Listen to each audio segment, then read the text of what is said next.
Thank you. I just had a very good conversation with the commissioner of Big Ten football, Kevin Warren, and I think it was very productive about getting Big Ten playing again and immediately. And let's see what happens. He's a great guy. It's a great conference, tremendous teams, and we're pushing very hard. I think the biggest headwind we have is that you have Democrats that don't want to see it happen. But I think they want to play, and the fans want to see it, and the players have a lot at stake, including possibly playing in the NFL. You have a lot of great players in that conference. So we had a very good conversation, very productive, and maybe we'll be very nicely surprised. They had it closed up, and I think they'd like to see it open, along with a lot of other football that's being played right now. So thank you very much, and thank you to Kevin. Mr. President, can you tell us? With the family of Jacob Blake or anyone? Say it. Will you be meeting with the family of Jacob Blake when you're in with? I don't know yet. We'll see. We'll be making that determination. I don't know yet. Mr. President, can you tell us more about this plot that you were referring to on Fox News last night? The which? This plot of people gathering on a plane in gear that you were referring to? Yeah, I could tell you that I could probably refer you to the person, and they could do it. I'd like to ask that person if it was okay, but a person was on a plane, said that there were about 6 people like that person, more or less. And what happened is the entire plane filled up with the looters, the anarchists, the rioters, people that obviously were looking for trouble. And the person felt very uncomfortable on the plane. This would be a person you know, so I will see whether or not I can get that person. I'll let them know, and I'll see whether or not I can get that person to speak to you. But this was a first-hand account of a plane going from Washington to wherever. And I'll see if I can get that information for you. Maybe they'll speak to you, maybe they won't. So are you concerned at all by the armed militias on the streets? Are they worried, or are they to be applauded? I think a lot of people are looking at what's happening to these Democrat-run cities, and they're disgusted. They see what's going on, and they can't believe this is taking place in our country. I can't believe it either. One of the reasons I'm making the trip today and going to Wisconsin is we've had such a big success in shutting down what would be right now a city that would have been Kenosha, a city that would have been burnt to the ground by now. And we're going to really say hello to law enforcement and the National Guard. And it all stopped immediately upon the National Guard's arrival. So, it'd be easy to stop. I saw last night where these radical anarchists were trying to get into the mayor's house, and lots of bad things were happening to this poor, foolish, very stupid mayor. I mean, how he could be mayor, I have no idea. But all he has to do is call, and within 10 minutes, their problem will be over. As you know, they have to call us. They have to call and request help. All he has to do is call, and the problem will end. They had tremendous numbers of people really harassing him horribly, and I guess trying to break into his house. And he still sticks up with him because he's a fool. Only a fool would stick up for him like that. These are anarchists. These are agitators. They're rioters. They're looters. They're bad people. They're burning down Portland. And you take a look at that. You take a look at the scenes last night. And then the fake news media will say that they're friendly protesters. Because you people, I'll tell you, if we only had an honest press in this country, would be much more advanced. But we have a very dishonest press. Yes, any other questions? Can you speak at all? You've spoken a lot about the anarchy that you're referring to. What about racial divisions? Would you like to bridge some of those gaps? And do you think I would. that you're saying is helping with that? I think it's helping because I'm about law and order. And if you look at the black community, they want the police to help them stop crime. The Hispanic community, they want police. 82%, 84%, numbers that you haven't even seen. They don't want crime. They don't want to be mugged. They don't want to have any problems. And it's just a shame. And as far as the previous administration, take a look at Baltimore, what happened. Was it Freddie Gray? Take a look at Baltimore. Take a look at St. Louis. Take a look at Ferguson. Take a look at what happened. What they had was, it put what we're doing, it put them to shame. It put it to shame. Take a look at those places. And you always said Portland. Portland's been like this. I read an article today, for 50 years this has been going on. I'd like to stop it, and we could stop it quickly. All they have to do is say, okay, President, now we're ready. Now we're ready. When I watched that scene last night with all of those really horrible people outside of the mayor's house, I also saw the way they shot the young gentleman in the street. He was targeted. They targeted him. They shot him in the street, and then they were so happy, and he died. You don't mention that. You mentioned somebody sprayed paint at somebody from the other side. They shot a man in the street. They executed a man in the street. A religious man in the street. And you don't mention, it's not even a story.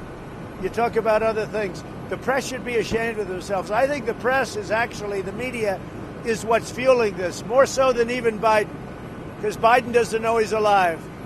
The press is really fueling this, and they're fueling it horribly, and you're doing a great disservice to your country. Okay, any other questions? President, are you going to speak with the governor at your visit? I may. I'm also going to be speaking with a pastor who was talking to, as per your question previously, a very well involved and respected man. I look forward to that. I spoke to him yesterday, by the way, pastor of the family, as you know. And I spoke to him yesterday, had a great conversation. I think he's going to be there. But I'm speaking really today, I'm there for law enforcement and for the National Guard, because they've done a great job in Kenosha. They put out the flame immediately. As soon as they came in, boom, the flame was gone. Now maybe it'll start up again, in which case they'll put it out very powerfully. Can you give us the latest on TikTok and what percentage you want, if any, of that deal? Well, I told them that they have till September 15th to make a deal. After that, we close it up in this country. And I said that the United States has to be compensated, well compensated, because we are the ones that are making it possible. And so we should be compensated. So the Treasury has to be well compensated. Mr. President, do you have an update on airlines, what your administration wants to do to help airlines? Well, we'll be helping the airlines, yeah. We'll be helping the airlines. You have to help the airlines. Tough business, always is. Airlines are a tough business in good times. And we're about ready to get back to good times. If you look at the numbers this morning, some of the numbers coming out are incredible. We have now the all-time highest stock market, if you take the average. We're at a number that nobody would even believe. We're doing well. We have tremendous, what would you say is the best word? The enthusiasm for the country, the enthusiasm for the comeback, the V. You look at the V. Now I think it's a super V. And Morgan Stanley, of course, which is one of the most respected on Wall Street, would you say? And they just made a big prediction. You know what the prediction was, right? That President Trump is going to remain president. So we'll have to see. We'll have to see. But I cannot imagine anything else, because if somebody else got in, namely my opponent, your stock markets, instead of being records right now, they will crash. Your 401ks will be down to nothing. Your stocks will be down to nothing. And we will have a depression like you've never seen before. We're going to have an incredible economy. Next year is going to be one of the best years that we've ever had. And everybody's getting a big tax cut. Thank you very much. On drug pricing, sir, on drug pricing, the latest. Yeah, we're working with the drug companies on substantially lowering drug prices. I've put out a favored nations clause. I've signed it. That means we get the lowest prices anywhere in the world. We match whoever gets the lowest. And the drug companies are having a real problem with that. So they're coming in to see me. And we expect to get a very substantial price reduction in prescription drugs, which has never been done before. When are they coming to see you, sir? They're coming, yeah, they're coming. This week. Well, thank you very much. And we're going to be making a couple of stops. We'll look at some of the damage that was done. We're going to get it fixed up. We're going to help the people rebuild their business in Kenosha. And it's just been a great state, great people, and we're getting it straightened out. The violence has stopped from the time the National Guard came. Literally, when they set their foot on this location, it stopped. So we'll see you over there. I'm going to do a roundtable after that. And we'll have plenty to talk about during the day. Thank you very much. So I came to thank the law enforcement, the police. They're incredible. and the National Guard has been truly amazing. They all got together, they coalesced. The minute they got here, it was over. And I'd like to ask you to say exactly what you told me, because I think it's really very interesting. You can take it off. You can take it off, and I'll just stay a little further away, right? Since this first occurred on Sunday night, we've had resources from all over the state of Wisconsin, and actually members of the federal government have been here really since the first day. National Guard started coming Monday, and those numbers kept increasing. We've got officers from 40 different agencies throughout Wisconsin, the DNR, the State Patrol, and we made a few phone calls, and on, I believe it was Wednesday, more members of the federal government started arriving, and our numbers kept increasing. And as all of these different members and what we do kept improving every single day, the operation kept improving. And truly, I want to thank the President who's standing right here. I want to thank everybody who's part of this operation to help keep Kenosha safer and protect the people and protect the properties. And it's been getting better every single day, and I want to thank everybody. And the whole state of Wisconsin. It's been an incredible coming together of a lot of great people, especially law enforcement and the Guard. Senator Ron Johnson, maybe you could say something. Well, again, Mr. President, first of all, thank you for coming here, and thank you for your decisiveness. Congressman Steil got here on the ground early, talked to the local leaders, and found out the local leaders wanted help. And so we put a call into you, and I know how accessible you are. You called them back immediately, offered whatever assistance. And that's what really made the difference here as opposed to Portland or Seattle. Local officials wanted help. President Trump offered help. And once it all came together, this was over.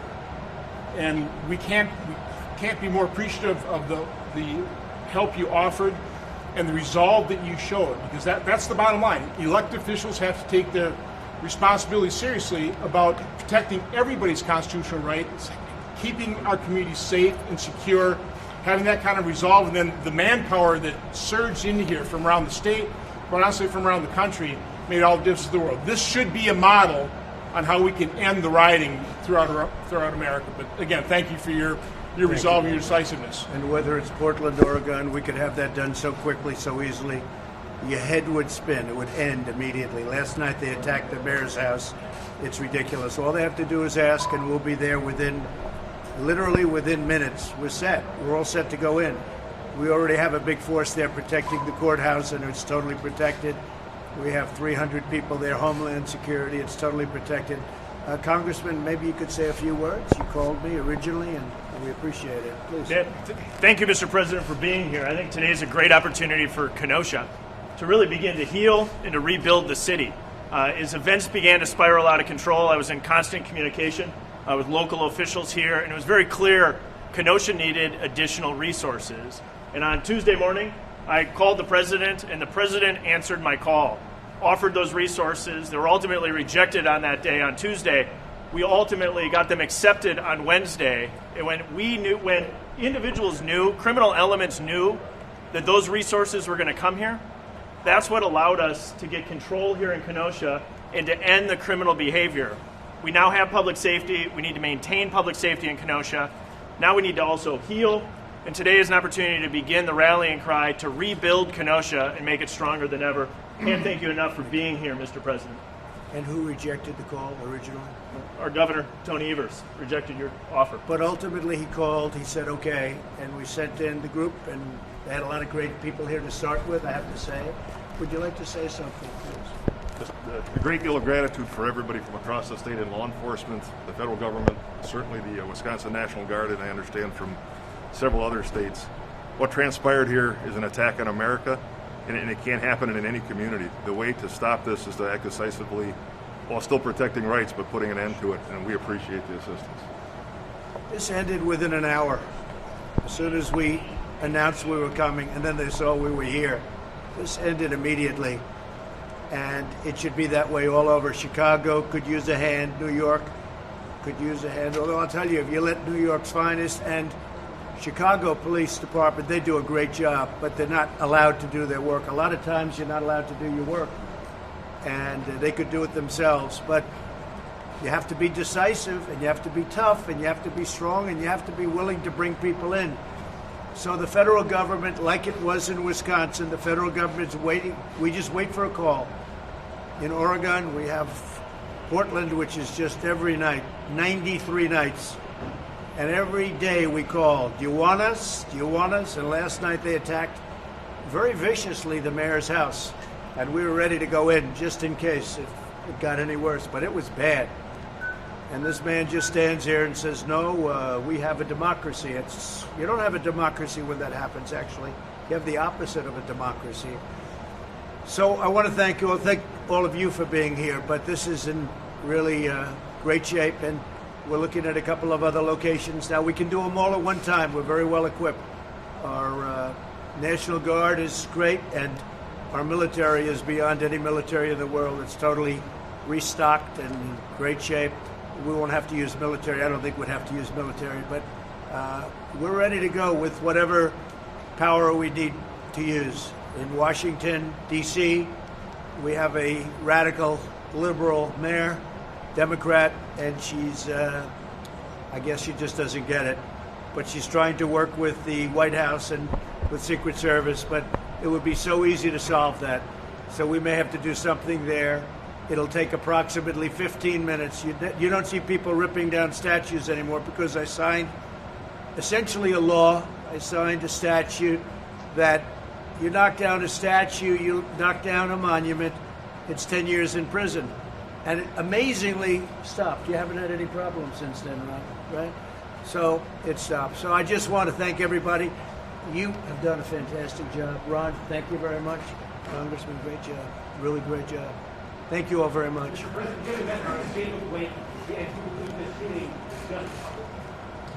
Well, we have the pastor here who's tremendous. He's a tremendous gentleman. I'm going to meet him in a little while. He represents the family.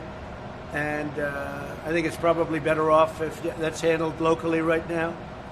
It's under investigation, as you know, so I think it's much better. I actually suggested we handle it locally. I was going to speak to the mother yesterday. I hear she's a very fine woman. I was going to speak to her. But then I heard there were a lot of lawyers on the phone. I said, I have enough lawyers in my life. I don't need to get involved with that. I spoke with the pastor. The pastor's going to see me in a little while. He is really a terrific guy, if you know him. He's a terrific guy. So I look forward to that. But we're going to, this is going to heal very quickly. We're going to help them from an economic standpoint, and we're going to make a contribution to your law and to what we call law and order. Some people think those are two terrible words, law and order. And they're not terrible at all. They're beautiful. They have to be used judiciously. They have to be used properly. But I wish somebody would have called. When I called the governor, I wish he would have accepted night 1 instead of night 3. Because night 1, those stores would still be up. But he's better than many. He accepted. In all fairness to the governor, he accepted. And when he accepted, it all ended. So I want to thank the governor, and I want to thank everybody, but in particular, I want to thank your police and your great people from law enforcement. They've done a fantastic job. I want to thank you all. You've done a fantastic job. Thank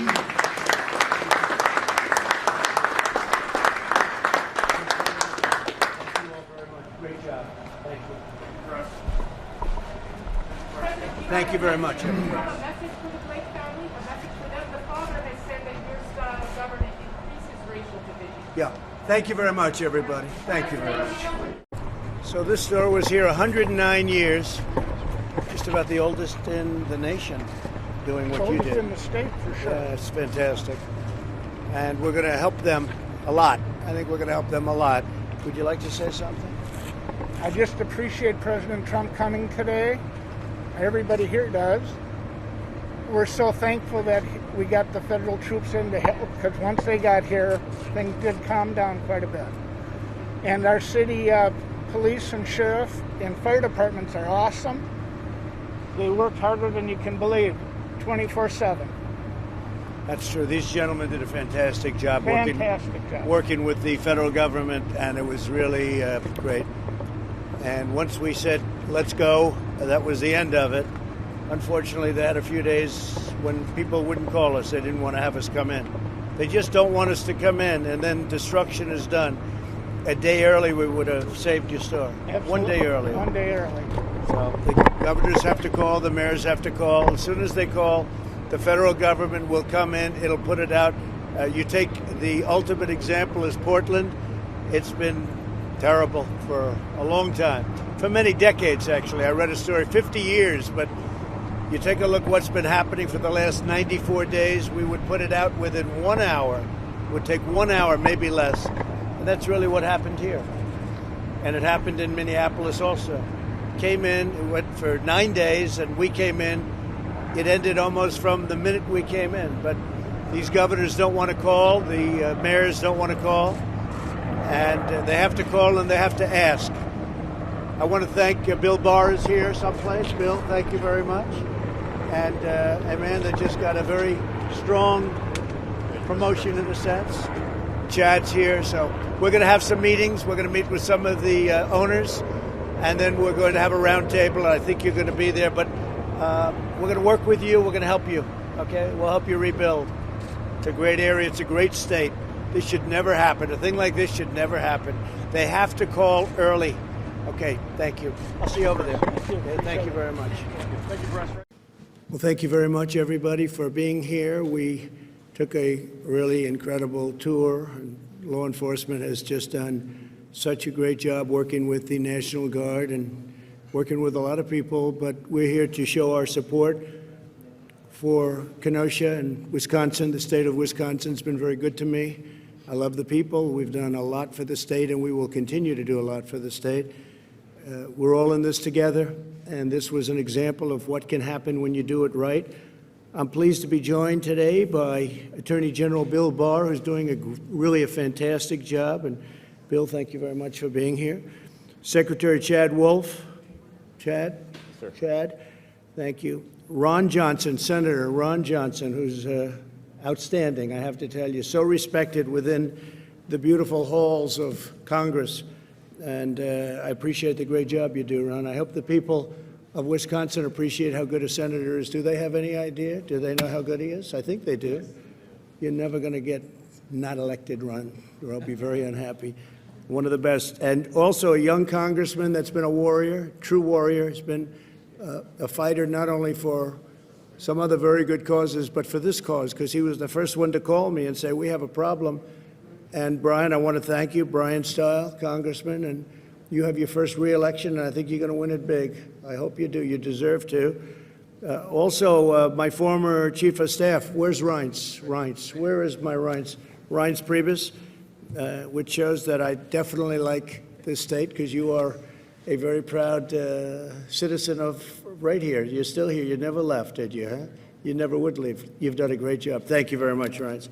Kenosha has been ravaged by anti-police and anti-American riots. They have been hit so hard, and we were able to get involved. David Beth and Daniel Miskinis, who I've been watching a lot on television. Now today I got to know them both very well, and they have done an incredible job, and you're going to say a few words in a couple of minutes, and we would appreciate it.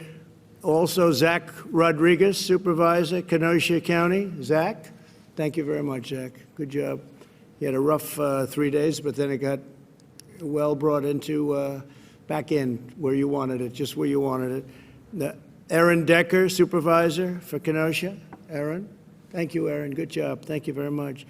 Don Kapla, President of Wisconsin Fraternal Order of Police. Yes, sir. Don, thank you very much.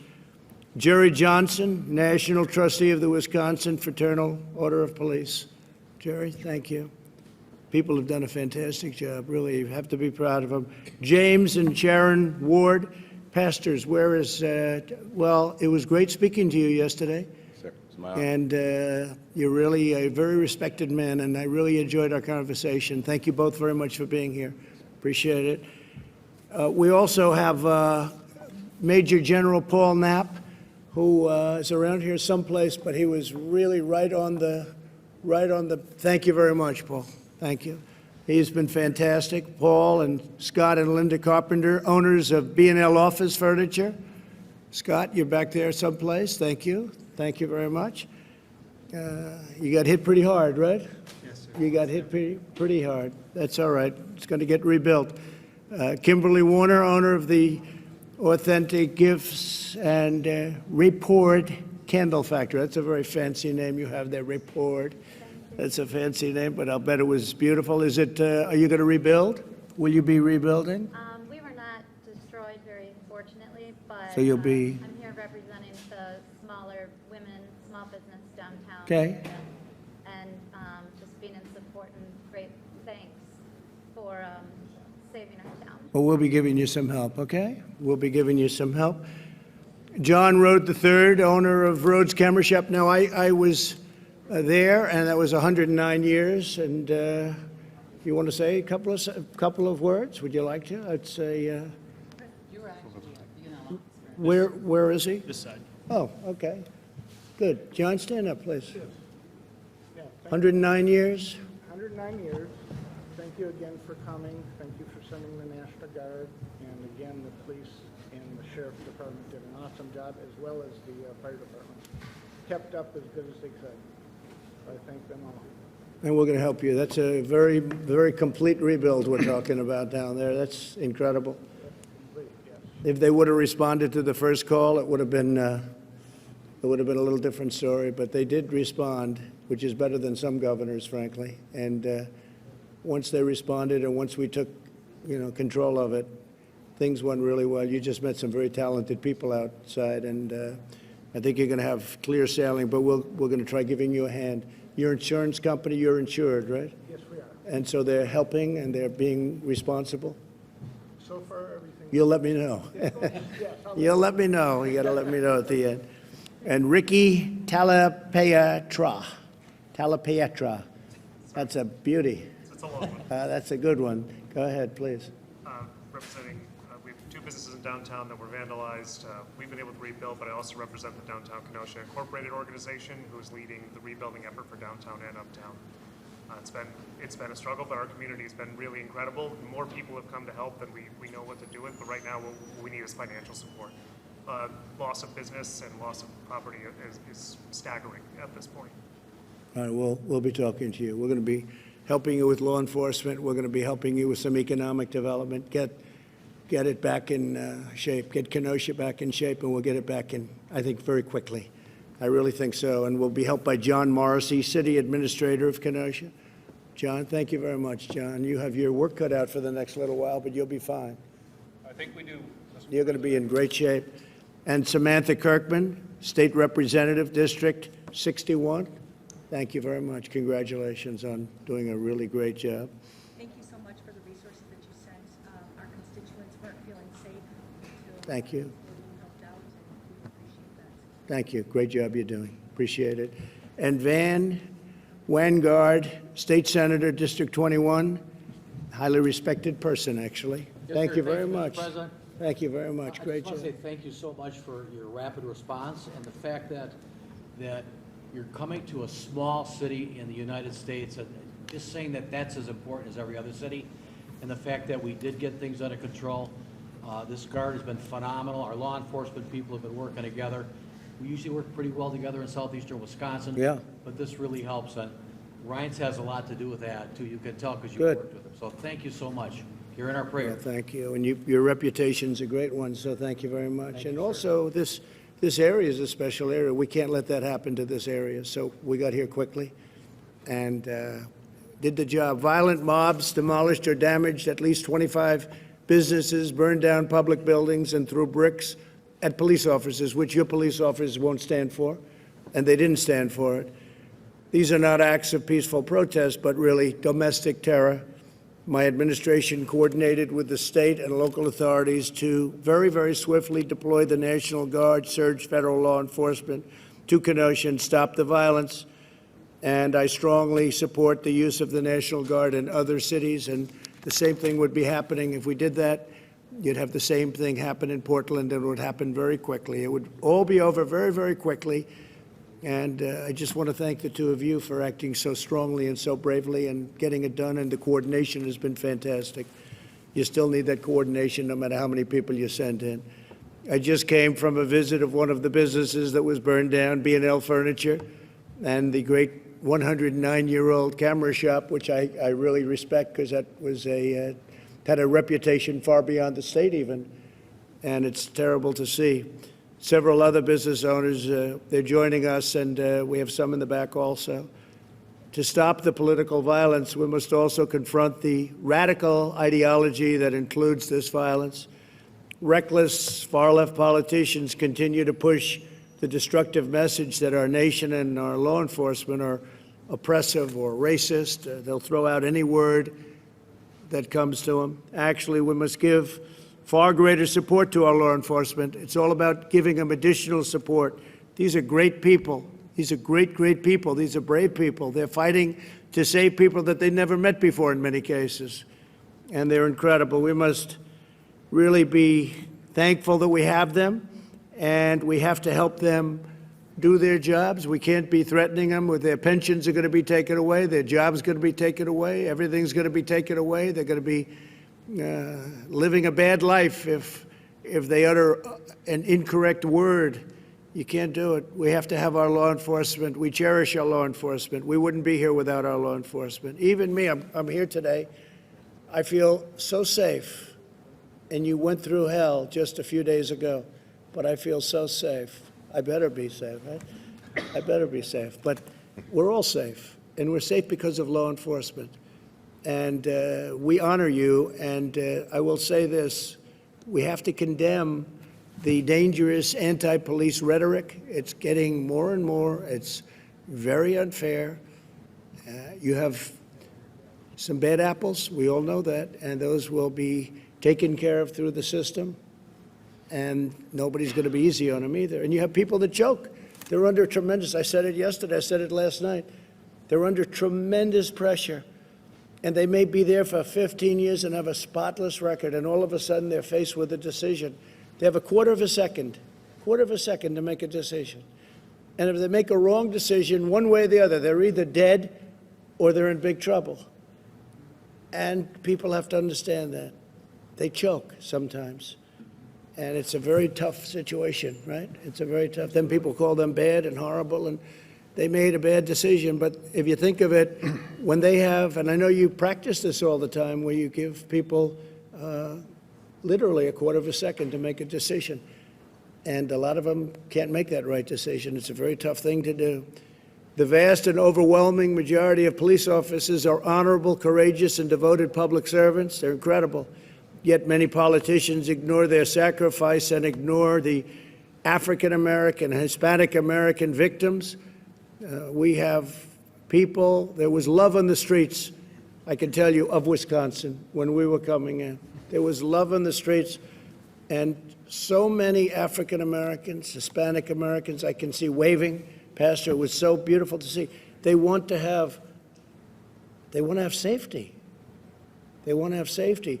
You look at, I'm not a huge believer in polls, obviously, but you look at polls with its 87% want to have great police. They want to have strong police. They want to have safety. They're the ones that are most affected by tragedies like you'll see going around.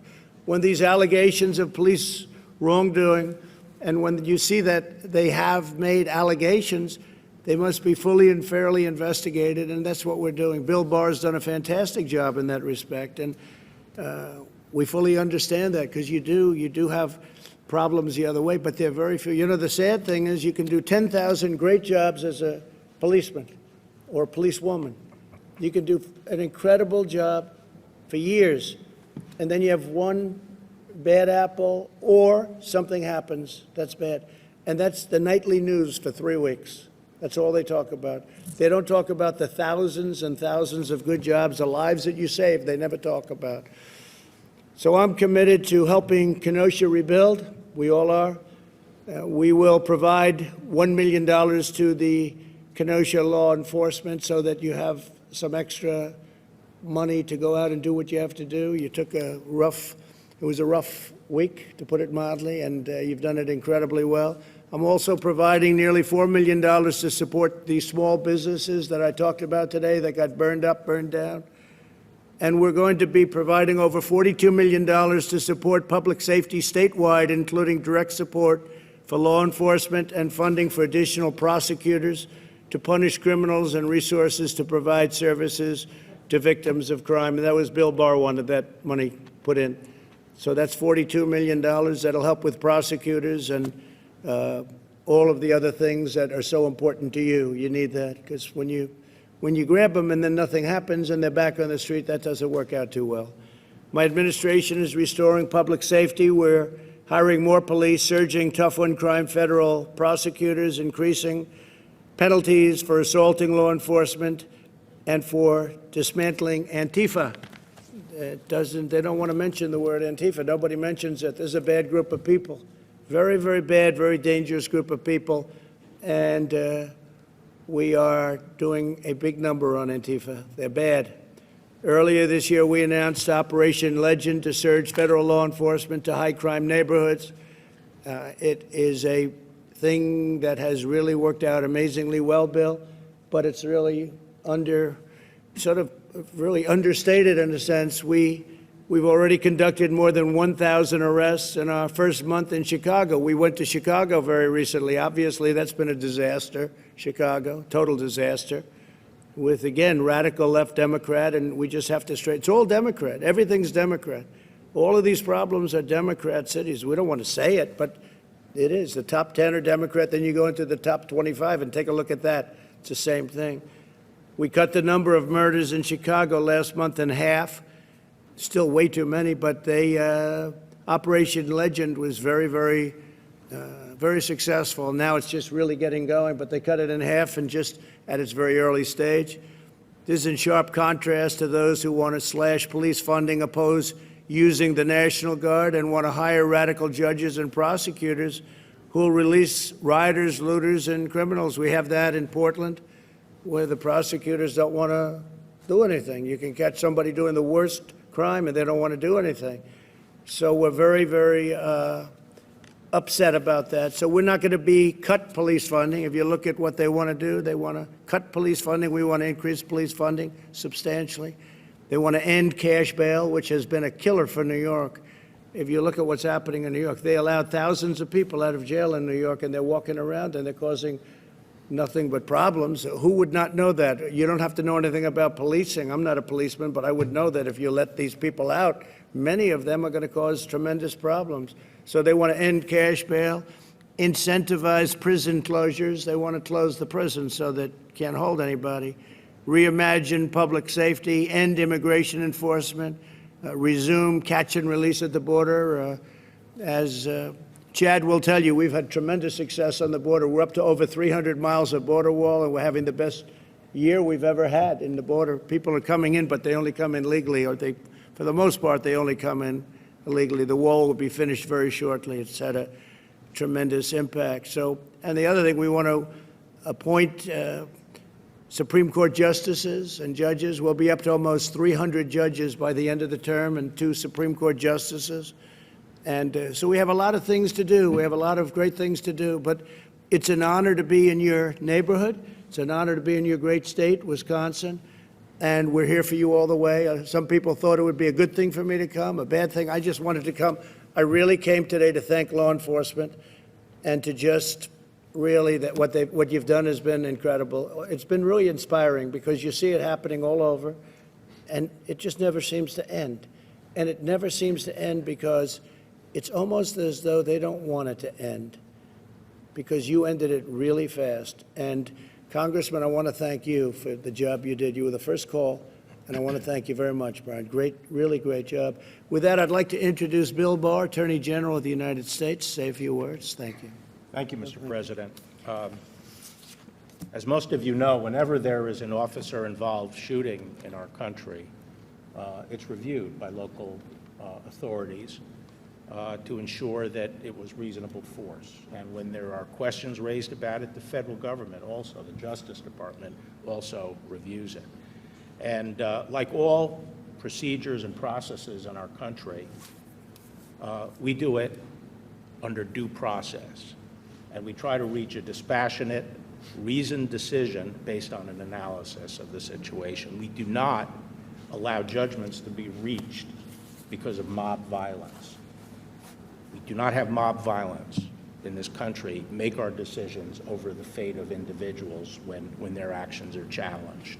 And when the shooting occurred here in Kenosha, under the direction of the President, we told the DOD, the Defense Department, to get ready some National Guard units in case they were needed to help here. And from several states volunteered to supply National Guard if they were needed. And the President directed me to assemble a group of federal law enforcement that could be dispatched here, which we did, and staged them in Chicago. And we were picking up information that these violent instigators were coming to Kenosha. They were coming from California, Washington State, a lot from Chicago, and they were coming up to Kenosha. So we expected matters to get worse. The violence that erupted shortly after the shooting is simply not a legitimate response to a police shooting. And the looting and the arson were unacceptable. And as it progressed, it became more and more distant from the issue of racial justice. It was violence for violence sake. And once again, we saw the hijacking of a protest by a hardcore group of radicals who were carrying out, planning a coordinated, violent attack on law enforcement, on public property, and on private property. And that can't be tolerated. These are the same people, many of them who came from out of town. Out of 175 arrests, 100 were from out of town. And these are the same people using the same tactics that have been used in various cities: Washington, D.C., Atlanta, Chicago, now Kenosha, Portland. And they use these black bloc tactics, throwing projectiles at police, and literally trying to inflict injuries on police, arson, and rioting.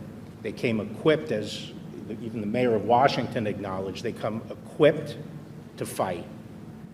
And it's completely unacceptable, and the state is the first line of defense. If local leaders are committed to keeping the public safe, it can be done.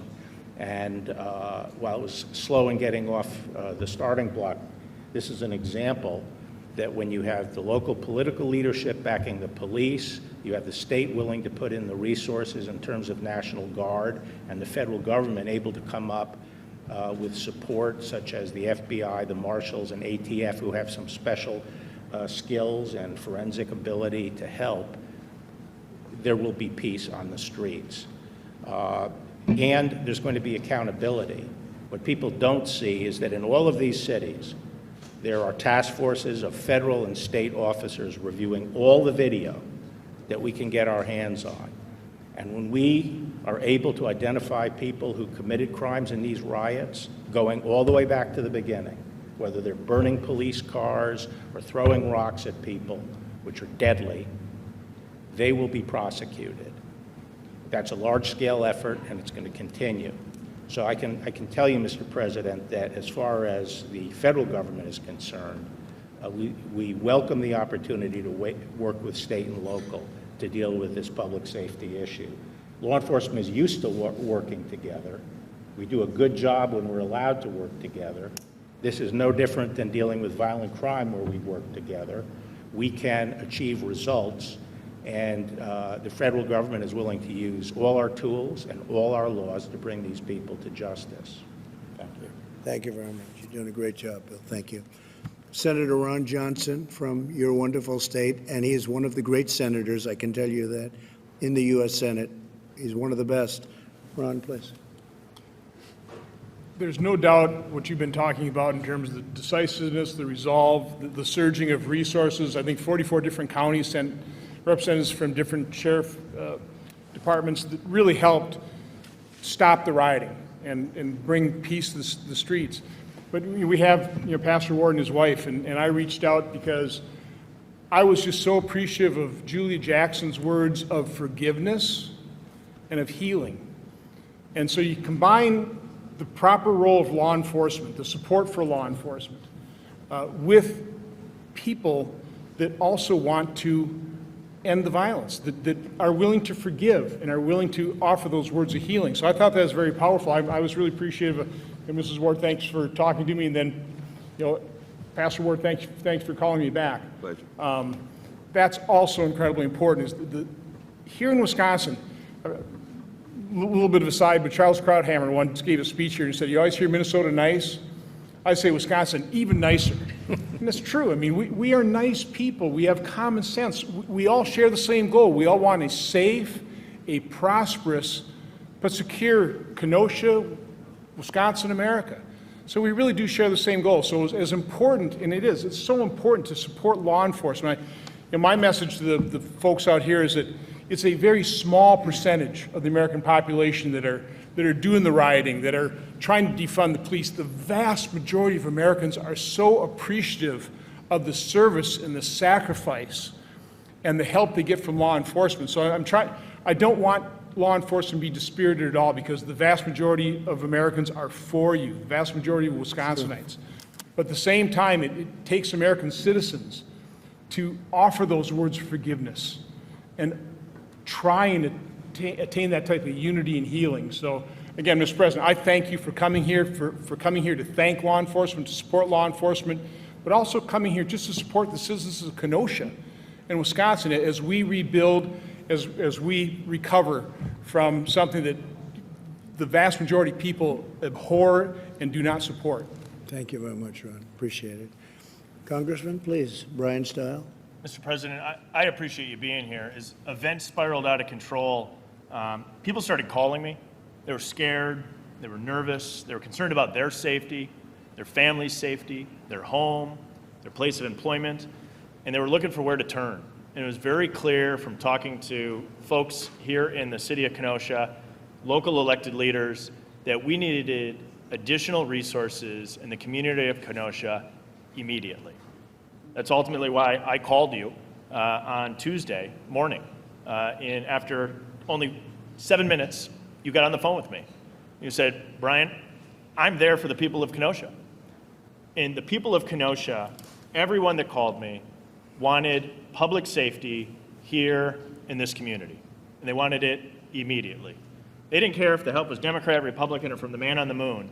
But what you did is made the call and said, enough's enough. We need to get resources into the community of Kenosha. And ultimately, when that offer was accepted, I think it became very clear to the criminal element that they knew that Kenosha meant business. We made some significant arrests in conjunction with local law enforcement, working very well with the federal government, hand in glove when I talk to folks in law enforcement here in Kenosha. And when the federal government works hand in hand with the state and with local government, you can get a lot done. And I think it speaks volumes about the people here in the community of Kenosha. This is a hardworking, family-loving town that wants safety in their community. And one more piece is I've had the opportunity to talk to a lot of the men and women in law enforcement, those on the front lines. I spoke to a gentleman that had a brick thrown at him. I've spoken to law enforcement officers who had horrific words said about them. And these men and women are members of our community that wake up every day, put the badge over their heart, walk out the door, sworn to answer the call to protect our community. And I think you coming and saying thank you to those men and women in law enforcement speaks volumes. And today we have public safety restored. We appreciate all the work you did on that. And now we begin the work of healing and rebuilding Kenosha to make Kenosha stronger than it's ever been before. Good. We thank you very much for being here, Mr. Thank you, President. Brian. Great job. David Beth, Sheriff, please. Mr. President, thank you so much for being here. When this started Sunday night, we knew it was going to get worse, but we really didn't know how bad. And there was no way that one, or in our case, two agencies can work together to fight what happened. When we put out the call initially to the state and local law enforcement here, it was a tremendous response, but it still wasn't enough on Monday night. The National Guard started coming on Monday night and started helping us, and their numbers kept growing. And we called Brian on Tuesday morning early, the leaders of Kenosha, and we said, we'll take help from whoever will send it our way. We want to protect the people of Kenosha, the city of Kenosha, the county of Kenosha. We want to protect it. And Brian said, I'm going to make a phone call. And a short time later, we knew that the resources of the United States, of the federal government and of the president were on its way. And we knew that it took a little discussion between state and federal levels, but we're very thankful that it worked out because, as I said, I didn't care who I got help from. I wanted resources here, and after it was approved, and I got the word that the president said, whatever you need, it's coming. And I had some very, very important people from Washington tell me, I have to report to the president, Mr. Barr, and tell him, what does the sheriff want? And the resources just kept coming. The people kept coming. The gratitude kept coming and I heard stories, and I probably shouldn't share this, but some people that were in Portland that weren't treated as good as they were treated here. And they said, we can't believe what a different place this is because of how we all worked together rather than not wanting to work together at all. So thank you for being the president that likes law enforcement. On behalf of law enforcement, I'm telling you, the group that's here, I hope you could feel the love that they have for you and everybody who came, and it's quite an operation to watch, to be part of. In truth, in my life, I never thought I would see anything like this, and hopefully I never have to see this again. But the resources that in this case the federal government and you provided, and Mr. Barr and Mr. Johnson and the people here, it's unbelievable what we have here right now, and it's all to protect the people of Kenosha, and I'll take any help I can get, and I thank you for it. Thank you, Sheriff. I'll tell you, you've done a great job, and just if they're watching, Portland or Chicago or New York or any one of other cities that we're talking about, but Portland probably would be so easy. Maybe that would be the first one, because I see it every night. It's on the news. It's burning. And they're always playing games, and I don't know. Then he gets up and says, we're trying to work together, and the whole thing is great. Then they want to burn down his house last night, the mayor. But we're ready, willing, and able to send in, a massive group of people that are really highly trained. You saw that. They're here. With your experience, right? And we could solve that problem in less than an hour in Portland. So I hope they call. Eventually they'll call. And at some point, Bill, we'll just have to do it ourselves. We're going to have to do something that's that I think the people will be extremely happy with. Maybe the mayor won't, and maybe the governor won't, but I don't know if they know what they're doing. I just so sad to watch it happen. But here you acted and acted appropriately. Please, Daniel, go ahead. Mr. President, first of all, thank you for the support. Thank you for coming to what is small town America. Kenosha is 100,000 people. By national standards, we're still small. But what you also have here is a reaction to, an attack on small town America. The tactics that are being used across this nation to attack law enforcement are warfare type tactics. And we still use restraint and function within our rules. So those two together, there's not a tit for a tat. Those aren't equal. So with the ability of the National Guard to come out and to assist us, with the tremendous outpouring of support from the federal assets, from every department that has come out, we were able to restore peace, and we're working toward order and healing and growth. And as part of what is going on in the world, police scrutiny is not a bad thing.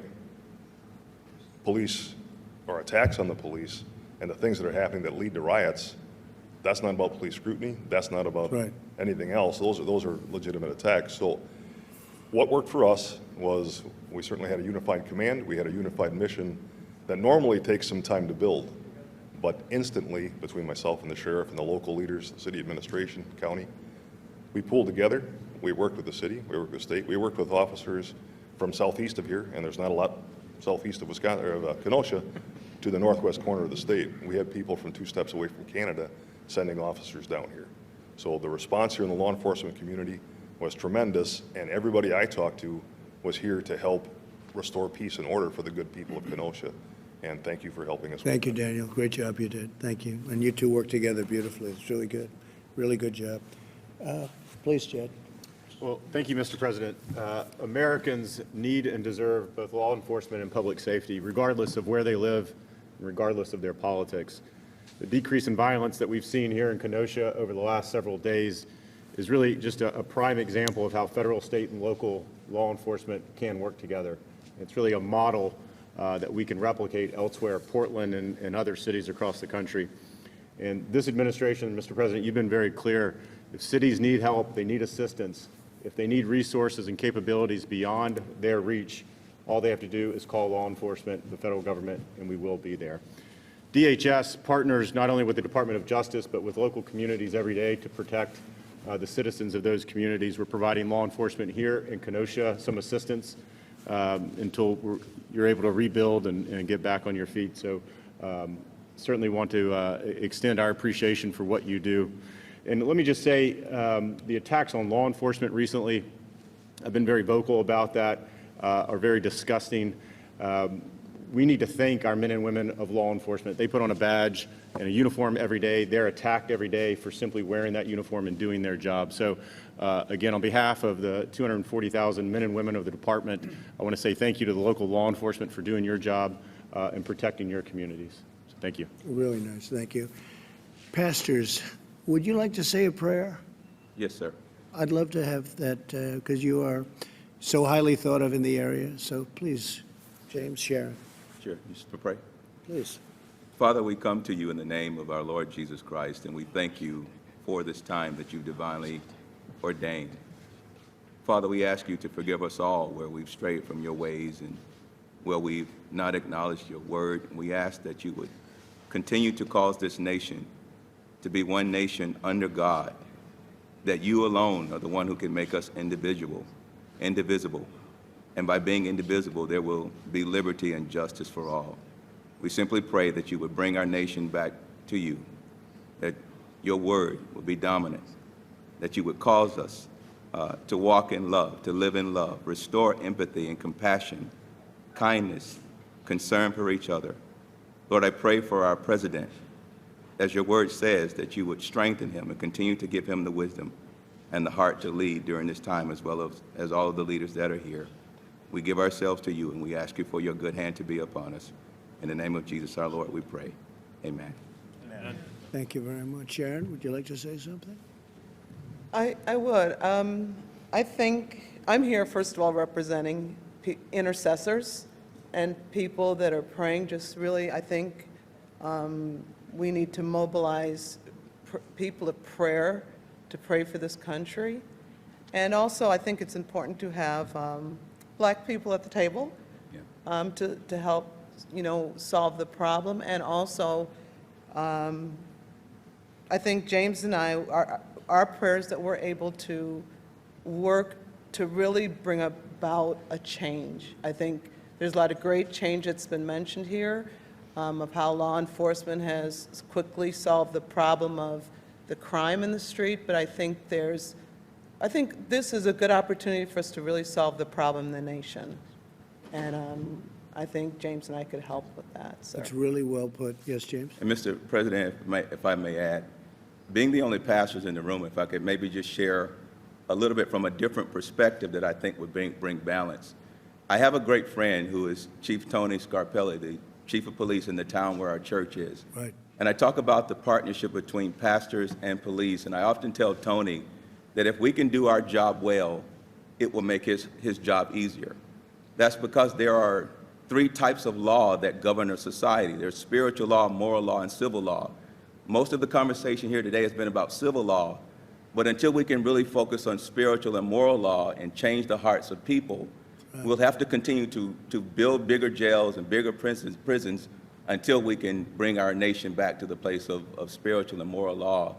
We certainly want to honor Julia Jackson. We're her pastors. We're not the pastor of the entire family, but we honor her. You know that. Yes, sir. I will give her your regards. Thank you. And we certainly pray for Jacob's continued healing, and we pray for peace. But I just want to offer to you, Mr. President, that Jesus himself says, blessed are the peacemakers. And we want to help be of service to you and to our nation of having these conversations of how do we rebuild the foundations of spirituality and morality, which gives us the context of love. If you give a righteous, good, moral man the launch codes to our nuclear arsenal, everyone will be safe because he's a good man. But if you give a malicious man who is immoral an ink pen, you have to fear for your life. I would just want to say that we're here to be of service to you and to our country, to bring unity.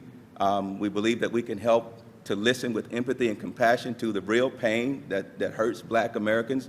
But we want to be of service to you and to our nation to do whatever we can to bring true healing true peace and to really see God's very best in our nation. We're available anytime you will call upon us. So you know what I think? I think you're an incredible couple. I really do. I think you're an incredible couple. Thank you. And thank you very much for being here. Yes, sir.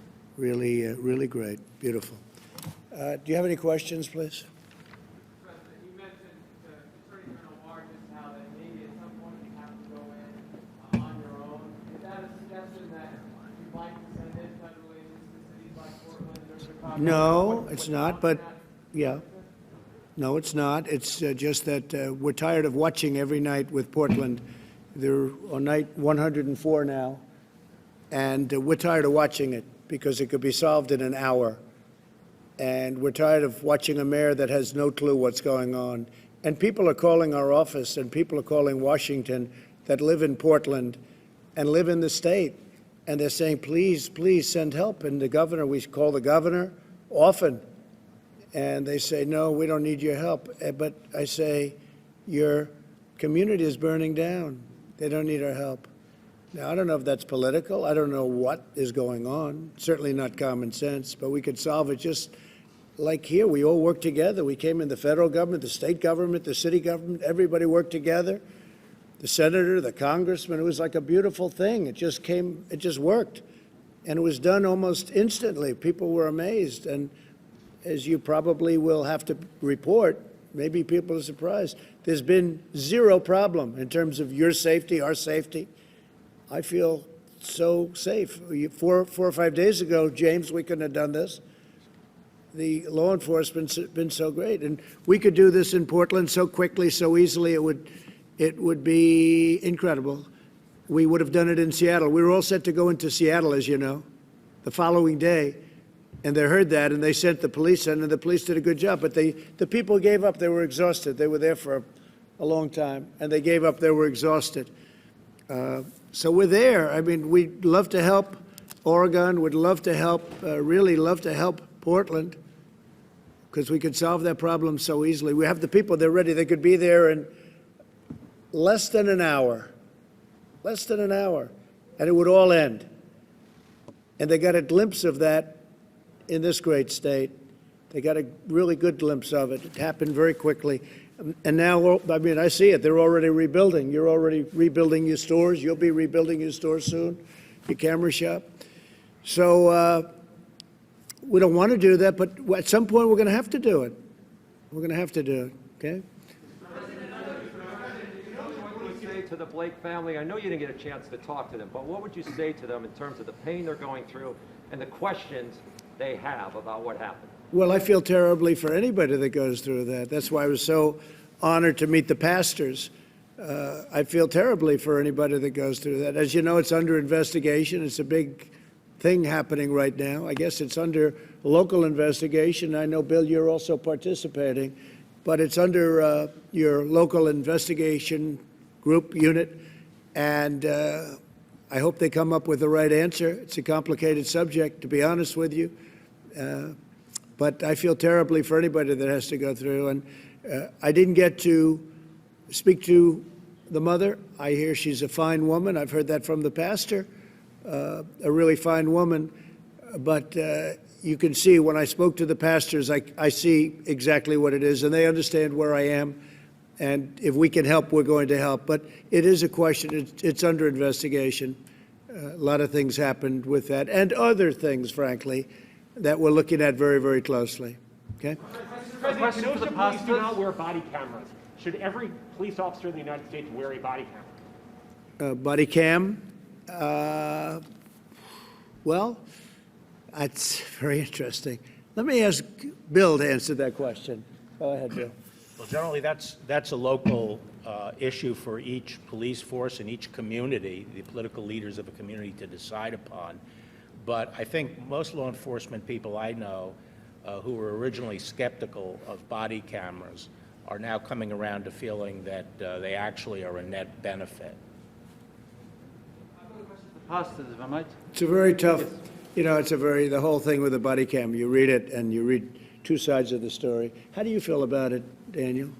I believe that body cameras would be very helpful for them. You think they're good? I believe they show both sides, where right now officers would be vindicated for some of the things that they've been accused of, and certainly if there were inappropriate actions, those would be captured. But you overall, I support them. How about you? We're good with it. It's already been put into the budget for 2021, and Okay, so you'll be having them. we'll be having them. Okay, good. They like them. Questions to pastors. The problem of police violence has been described as just the problem of a few bad apples repeatedly. You're going to have to speak up, please. Yeah, the problem of police violence has been described by you, including the President, as just bad apples, a few bad apples, or people who choke occasionally. Some African American community leaders, and a lot of others actually, have said it's systemic. Where do you stand on that? I don't What have believe you- that. No, I don't believe that. I think the police do an incredible job, and I think you do have some bad apples. I think you'd agree. Every once in a while, you'll see something. And you do have the other situation, too, where they're under this tremendous pressure and they don't handle it well. They call it choking, and it happens.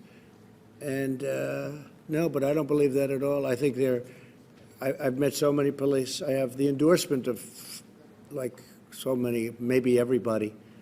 And frankly, I think they're incredible people. They want to do the right thing. It's a tough job. It's a tough job. It's a dangerous job. But I have to say this to the police. The people of our country love you. You don't hear that. You don't hear it from them. But the people of our country love you and they respect you, and you know it. You feel it in your heart, or you wouldn't be doing it. Or you wouldn't be doing it. But there's a great love. And when they see what goes on, and when they see a case like this where it's solved so quickly, they respect the police a lot, really a lot. So you should hear it at least. Mr. President, to follow on that, we're focusing on violent actions, but there have been countless nonviolent protests here in Wisconsin and across the country this summer. People calling for an end to systemic racism. Do you believe systemic racism is a problem in this country? Well, you know, you just keep getting back to the opposite subject. We should talk about the kind of violence that we've seen in Portland and here and other places. It's tremendous violence. You always get to the other side. Well, what do you think about this or that? The fact is that we've seen tremendous violence, and we will put it out very, very quickly if given the chance. And that's what this is all about. Yeah, I keep hearing about peaceful protests. I hear it about everything. And then I come into an area like this and I see the town is burned down. I mean, you look at Minneapolis, they should have acted much quicker. When we got the National Guard in there, it took literally a half an hour. You saw the scene. They formed, they walked, it was over. And they haven't had a problem of any consequence since. Their police weren't allowed to do the job that they could do. They have a very good police department, but they weren't allowed. Now they want to break it up. They want to end it. They don't want to have a police department. They want to not only defund, they want to get rid of it. It's ridiculous. So I just say this, that the kind of violence that I saw, you may have protesters, but you have some really bad people, too. You have anarchists, and you have the looters, and you have the rioters. You have all types. You have agitators. And that's what you should be focusing on with your question. I keep hearing about peaceful protests. It's become really, I think it's hurt the media very badly, because you'll have somebody standing on one of the networks, I won't say which one, but there are more than one, many of them, saying how it's a peaceful protest, and over the shoulder you see the whole place is burning down. It's become a pretty common sight. So I don't view the peaceful protest. I think peaceful protesting is fantastic. I think it's great. But by and large, this is not peaceful protest. When you walk into an area and you see buildings that have burned down, and fortunately here we stopped it early, and so the damage is relatively minimal. But when you look at some of these areas that they just don't ask for the help, they refuse to allow us to go in and help them. And by the time you get there, the place is disintegrated. And then they say it was a peaceful protest. It's not a peaceful protest, and you shouldn't call it a peaceful protest.